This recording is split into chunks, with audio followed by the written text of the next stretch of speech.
la corrupción, porque ayer se plantea investigar este delito que estábamos nosotros criticando en mesa de análisis la semana pasada en a fondo, porque decíamos, a ver, no se va a investigar la estafa maestra, se desistió la PG, la fiscalía, porque están perdiendo en los tribunales, no le importará entonces ya al presidente ni esa rendición de cuentas, entendemos el pacto, pero ni lo corroborado.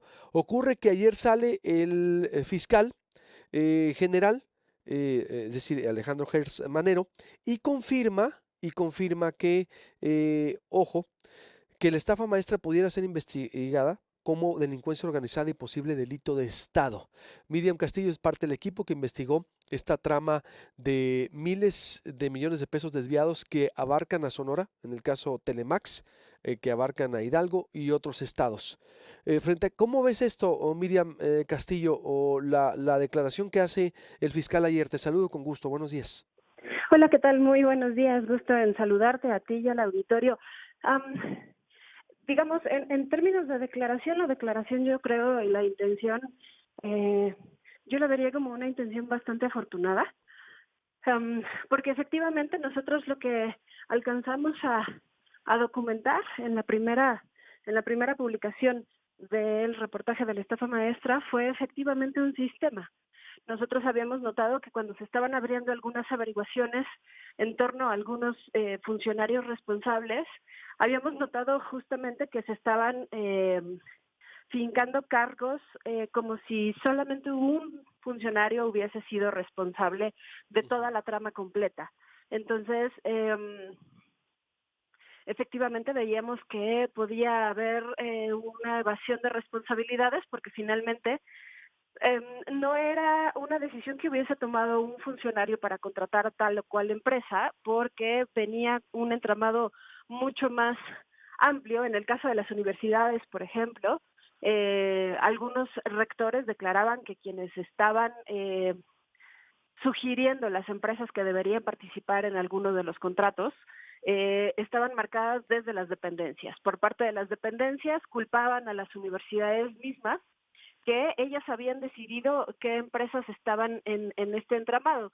Finalmente, lo que nosotros notamos era justo eso, que había un sistema en el que unos podían culpar a los de enfrente y que no se llegaba verdaderamente a un fincamiento de responsabilidades como tal.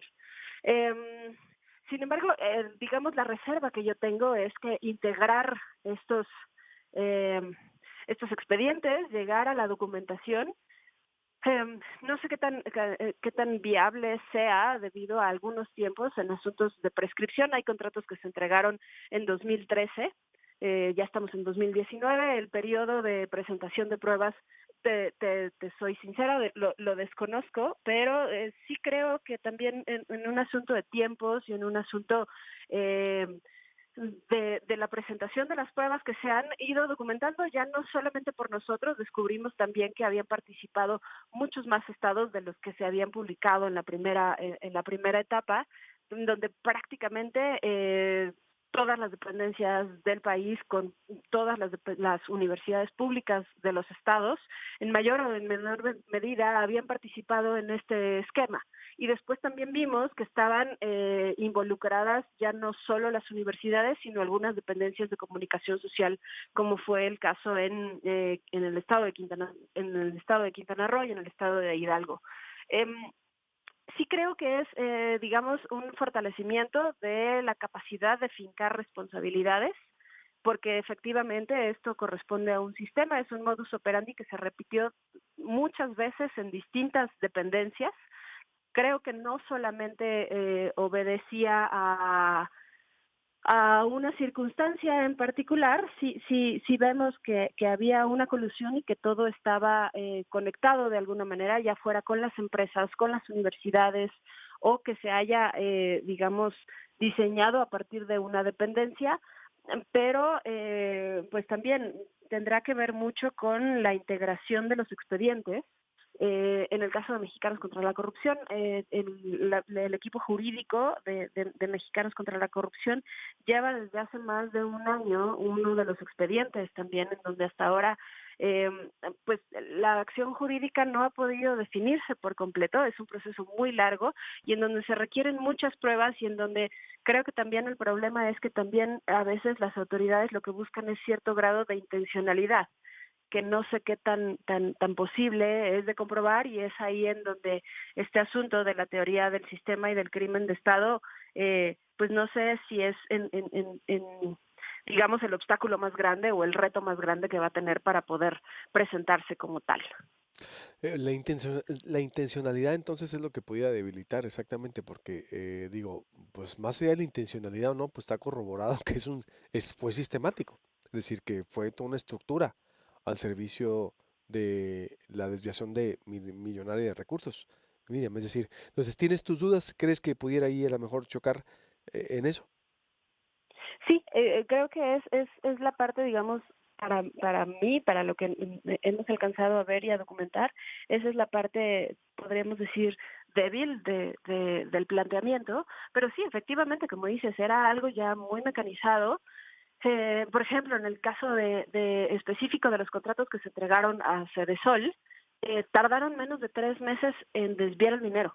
Tardaron, es decir, prácticamente mientras se estaba diseñando la política de la cruzada contra el hambre y cuál iba a ser este diseño, prácticamente a la par se estaba determinando algunos contratos desde donde sabemos que se desvió el dinero porque fueron contratos específicos en donde las empresas que fueron subcontratadas por las universidades no entregaron uno solo de los servicios. De acuerdo a las mismas investigaciones de la auditoría, la cruzada contra el hambre arrancó en marzo de 2013, casi al inicio del gobierno de Enrique Peña, y para junio de ese mismo año, apenas unos meses después, ya se estaban entregando los primeros contratos y ya se estaban desviando los primeros miles de millones de pesos, debido a que esos contratos se pagaron casi al instante, pero no se tiene un solo comprobante de que se hayan cumplido los servicios, ni en las universidades, ni en la dependencia, ni en Cedesol en este caso. Entonces, lo que notamos es que el aparato estaba diseñado previamente para funcionar así, es decir, prácticamente al mismo tiempo que arrancaba el programa, arrancaba este método de contratos simulados. Totalmente. Conclusión entonces, Miriam, como lo que viene o lo que pudiera venir para concluir.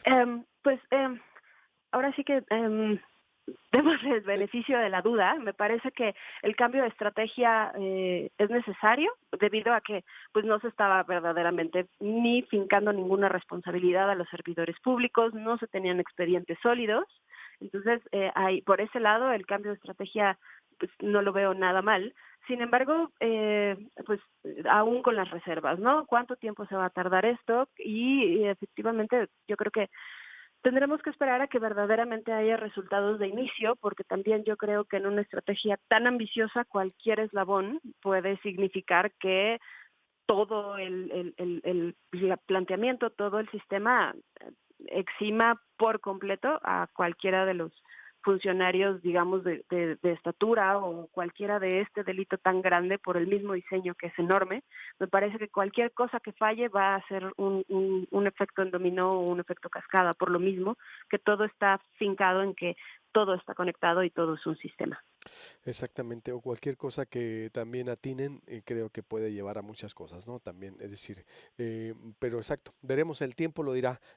Miriam, por lo pronto, como dices, veremos el beneficio y el cambio de estrategia, pues es correcto a como se venía haciendo. Te agradezco mucho, Miriam Castillo, muchas gracias y estamos en contacto.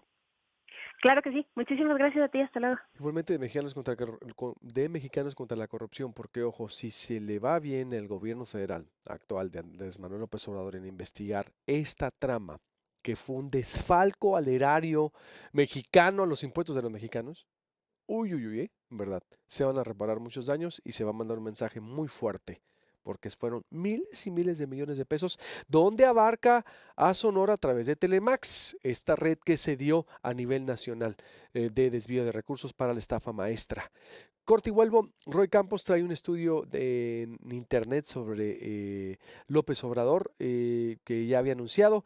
También voy a hablar con Sergio Oliva. A las 8 Ana Gabriela Guevara, los problemas del deporte, lo que trae para el deporte en Sonora, la reinstalación que está ofreciendo la alcaldesa de Morena en Hermosillo Celia López a Dina Uriarte después de la publicación del escándalo.